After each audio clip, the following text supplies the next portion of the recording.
He said I'd never find better. And for the longest time, I believed him. Because when someone you love breaks you down slowly, piece by piece, word by word, you stop realizing where their voice ends and where your silence begins. I used to look in the mirror and wonder when I became someone who apologized for existing too loudly or loving too much. If you've ever felt that, if you've ever looked at yourself and couldn't recognize the woman staring back, stay with me till the end. Because this isn't a story about him. It's about the moment I finally found me before I begin. If you've ever been broken or rebuilt yourself from nothing, please like this video, subscribe, and stay till the very end because I promise this story will find you where it hurts and maybe help you heal where it still aches. So, this is how it all began. His name was Ahil. The kind of man who could make the world stop spinning when he smiled. At least, that's how I saw him back then, before I learned that some smiles are made of sunshine and others of storms. I met him at a time when I didn't even know what love was supposed to feel like. I was 23, still figuring out how to build a life that didn't feel borrowed. I was working at a small digital agency, writing captions and ideas for brands that didn't care much about stories, just clicks. He walked in one day, tall, confident, the kind of man whose presence rearranges the air in the room. He wasn't my boss, but he might as well have been. The whole team revolved around him. His charm, his decisiveness, his words.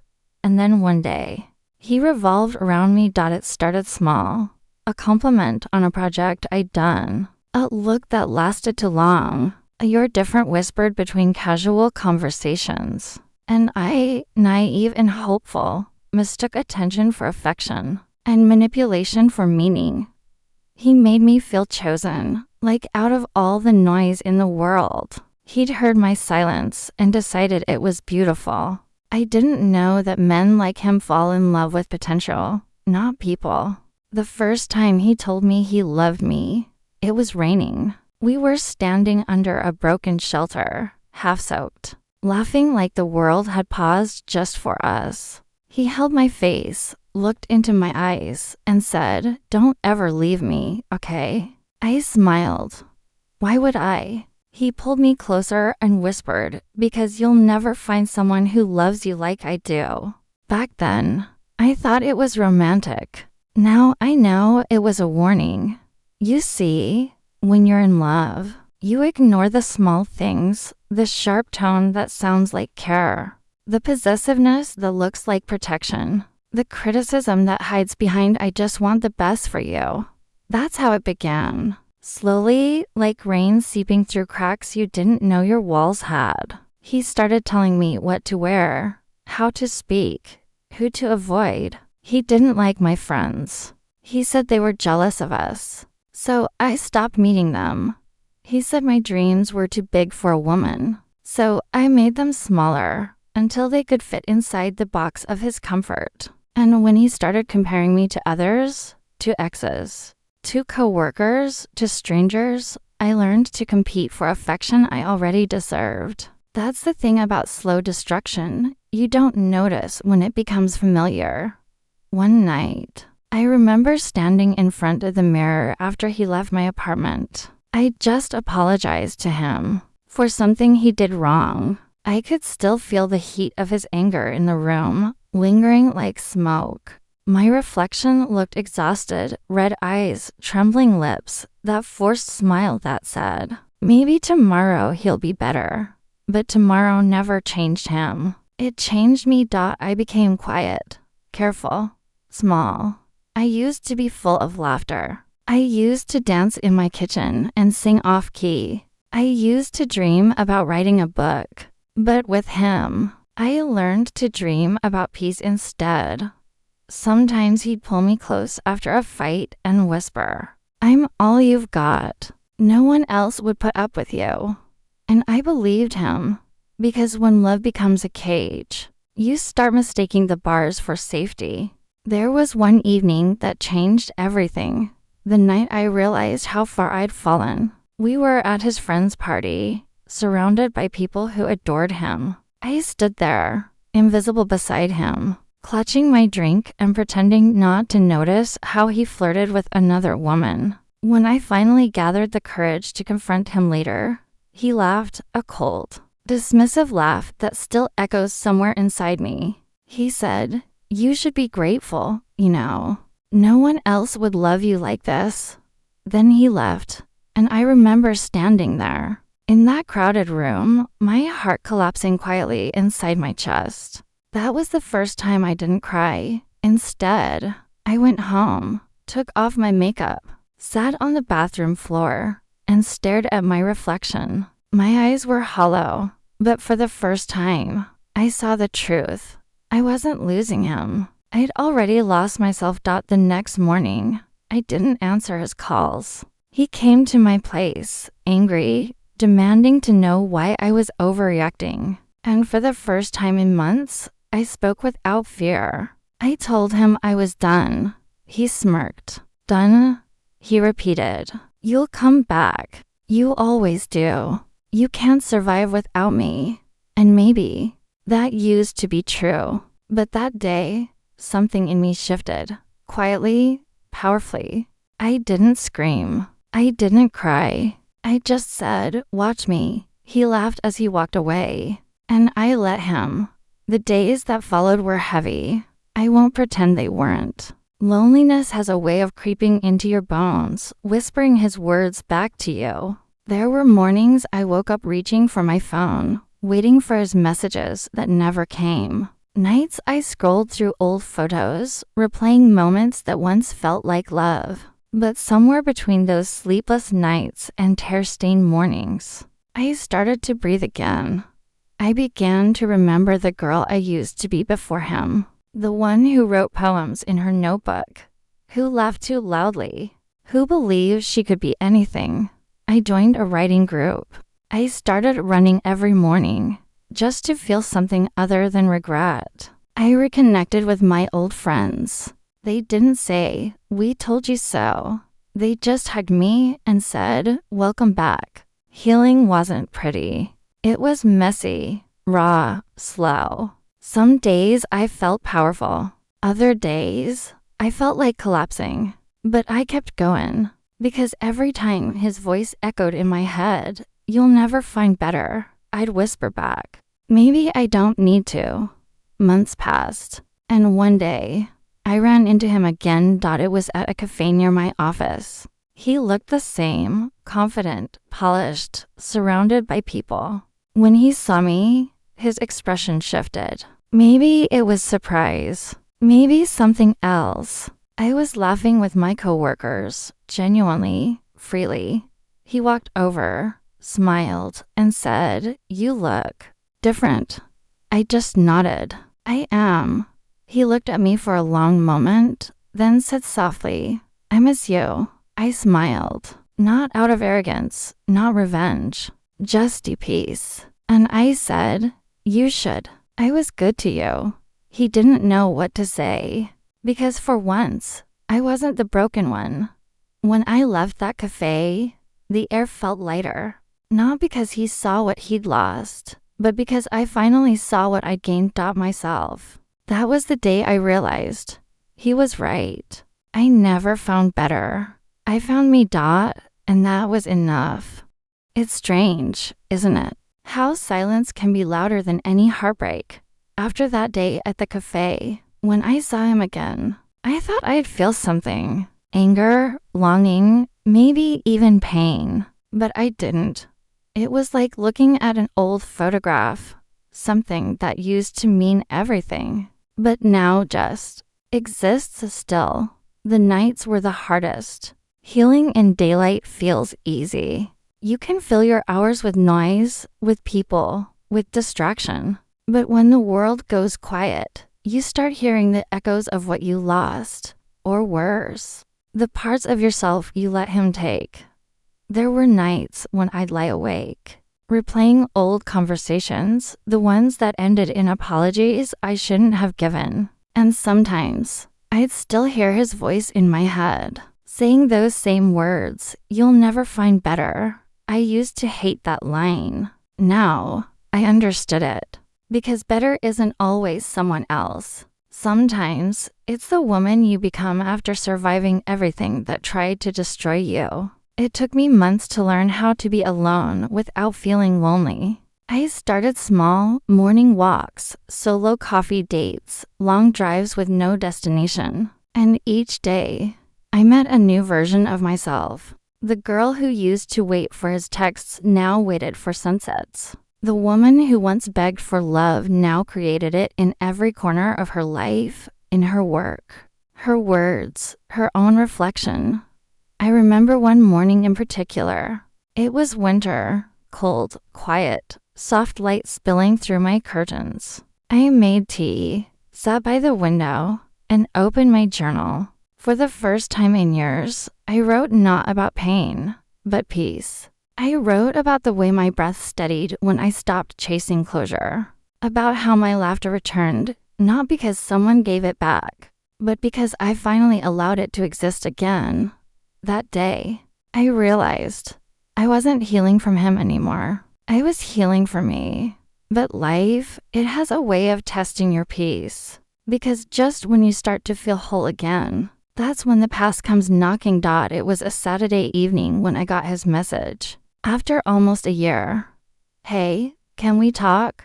I stared at it for a long time. Not because I was tempted, but because the woman who once would have replied instantly now sat there, calm, unshaken, still, curiosity won. I typed back, about what? He replied, I just want to apologize. Can we meet? Part of me wanted to ignore it, but another part, the part that once loved him deeply, wanted to hear those words I had once begged for. So I said yes. We met at a quiet cafe near the sea. He arrived late, as always. Some things never change. When he saw me, he smiled. That same practiced, charming smile. But his eyes were different this time. Tired. Maybe a little lost. He said, "You look good." I nodded. I am good. We sat in silence for a while. The waves outside filled the pauses between us. Then he spoke. He told me he'd been thinking about me lately, that he realized how badly he'd treated me, that he was young and stupid and didn't know what he had. All the things you expect to hear when regret finally learns to speak. And for a moment, it almost broke me. Not because I wanted him back, but because hearing him admit it made everything real again. The pain, the love, the ending. He said, I see you everywhere. You're doing so well now. I'm proud of you. Then he paused. I miss you. I took a deep breath, and I looked at him. Really looked. The man I once thought was my forever now sat across from me, searching for the woman he once broke. But she wasn't there anymore. She'd outgrown the space he left her in. So I said softly, you don't miss me. You miss the version of me that made you feel important. The one who believed your words, even when they hurt. The one who stayed, even when she shouldn't have. He didn't respond. He just lowered his eyes. I continued. I loved you with everything I had. But the best thing I ever did was learn how to love myself more. He nodded slowly. There was guilt in his eyes, and maybe something that looked like admiration. Before he left, he said, I really hope you find someone who deserves you. And I smiled. I already did. He looked confused. Then I added, me. That was the last time I saw him. After that day, life felt lighter. Like the last ghost of him had finally left my story. Work got better. My words started reaching people. I even got invited to speak at a small event, Women Who Write. I remember standing there, facing a room full of strangers, my hands trembling. I was supposed to talk about writing, but instead, I talked about survival. I said, we are told to find someone who completes us, but no one tells us that we are already whole. We just forget. And as I looked around that room, I saw women nodding. some even crying, and I realized my pain had found purpose. I wasn't telling my story to be remembered. I was telling it so someone else could see themselves in it and remember they weren't alone. One night, after the event, I got a message from an unknown number. It was from one of his old friends, someone who had seen what I went through. He said, "He talks about you sometimes, says you changed his life. He's not the same anymore." I didn't reply, because maybe he did change, but I wasn't waiting to find out. Growth isn't about proving you've moved on. It's about no longer needing to. Still, there were quiet moments, small reminders. A song we once shared, a restaurant we loved, the scent of rain on a cold evening. They'd pull at something inside me, not longing, but nostalgia. Because the truth is, some love stories don't end with hate. They just end with acceptance. And that's the most peaceful ending there is. It's been 2 years now. Sometimes, I still think about that girl I used to be, the one who thought she needed him to survive. I wish I could go back and tell her, "You'll lose him, yes, but you'll find yourself in ways you can't imagine. You'll build a life where your laughter isn't measured by someone's approval, where your worth isn't defined by someone's love, where peace isn't a visitor, it's home." And when people ask about him, I don't say much. Just this: he was a chapter. I was the book. You know, people often say heartbreak breaks you, but I think heartbreak introduces you to yourself. Because the woman I am now, she doesn't chase. She doesn't beg. She doesn't settle. She chooses herself every single time. And that's the kind of love I was searching for all along. They say time heals everything, but I don't think that's true. Time doesn't heal. It just teaches you how to live with what hurt you, until it no longer does. Years have passed since I last saw him. Sometimes, I forget that I once built my world around someone who never planned to stay. Other times, I remember, not with pain, but with a strange kind of gratitude. Because without him, I would have never met the woman I am now. The kind of woman who walks alone without feeling lonely, who doesn't chase validation, but peace, who knows that silence can be a language of strength. But getting here wasn't easy. It took losing everything. I thought I needed to realize I already had everything I was looking for inside me. After our last conversation, life began to unfold in quiet, unexpected ways. My writing started to gain attention. A few of my pieces were published online. One day, an editor reached out and asked if I'd consider writing a book about healing, about love, about rediscovering yourself after loss. At first, I hesitated, because how do you write about pain without reliving it? But then I remembered something I'd once written in my journal. If my story can help one person feel less alone, it's worth the ache.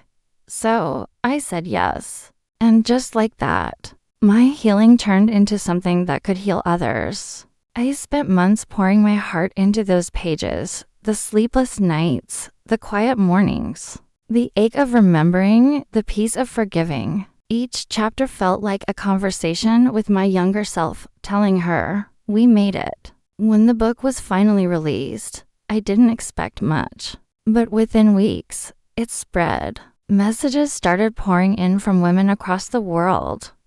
Women who saw themselves in my words, who said they finally found the courage to leave, to heal, to begin again.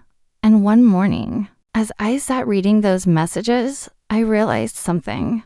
I had become the person I once needed. A few months later, I was invited to speak at a women's conference. It was surreal, standing on that stage. The same girl who once couldn't even look in a mirror without feeling small. When it was my turn, I looked out at the audience, faces filled with hope, pain, strength. And I said, "They say we find love in others, but the greatest love story you'll ever live is the one you write with yourself." The one where you stop begging for someone to choose you because you already have. There was silence, and then applause. And for the first time, I didn't feel proud because they clapped. I felt proud because I believed the words I was saying. That night, as I drove home, I thought about him, not with anger, not with longing, just reflection. Because in a way, he had kept his promise. He said I'd never find better, and he was right. I didn't find better in another man. I found better in myself. Months later, I got a message request on social media. It was him. The profile picture was familiar, but his face had aged in a way mine hadn't. Not older, just heavier, like someone carrying invisible regrets. The message was short. I saw your interview. You've become everything I said you couldn't. I'm happy for you. I stared at it for a moment, and then I smiled. A small, quiet smile that came from a place of peace. I didn't reply, not because I wanted to prove something, but because I no longer needed to dot closure. I realized doesn't always come in conversations. Sometimes it comes in knowing you've outgrown the version of yourself that once begged for them to stay. Life moved on, beautifully, softly. I moved into a new apartment, light, airy, full of books and plants. I started teaching writing workshops for women, helping them turn their pain into art. And sometimes, late at night, I'd sit on my balcony, watching the city lights flicker like distant memories. I'd think about the girl I once was, broken, terrified, believing she wasn't enough. And I'd whisper, "Thank you for holding on." Because she did, even when it hurt, even when she thought she couldn't. A few weeks ago, I got an invitation to a mutual friend's wedding. I wasn't sure if I should go, but something in me wanted to close that circle, not with revenge, not with pride, but with peace. When I arrived, he was there. He saw me before I saw him, and in that instant, just one glance, I understood everything. He looked lost, not in a dramatic, tragic way, just quietly lost, like someone who'd realized too late what truly mattered. He walked over, smiled awkwardly, and said, "You look happy." I nodded. "I am." Then he asked, "Do you ever think about us?" I looked at him, and for a moment, I remembered everything: the laughter, the fights, the promises, the pain. Then I said, softly, "I think about the lessons, not the love." He nodded, eyes low, and whispered, "You deserved better." And I said, "I found better." He hesitated, then asked who. I smiled. Me. And this time, I walked away first, not out of pride, but because my story had already ended. That night, I stood in front of my mirror again. The same mirror I once cried in front of years ago. Only now, my reflection smiled back. Peaceful. Whole. Unrecognizable. In the best way. And I realized, maybe he was never my villain. Maybe he was just the storm that taught me how to build my own calm. Because sometimes, the people who break you aren't meant to stay. They're meant to show you the parts of yourself you need to rebuild. If you're listening to this right now, wondering if you'll ever heal, you will. One day, you'll wake up and realize the pain doesn't sting anymore. That you no longer check your phone hoping for their name. That you can hear that song, visit that place, see their face, and feel nothing but peace. And when that day comes, you'll understand they didn't destroy you. They introduced you to yourself. So no, he wasn't wrong. I never found better. I found me. And that's the most beautiful love story I've ever lived.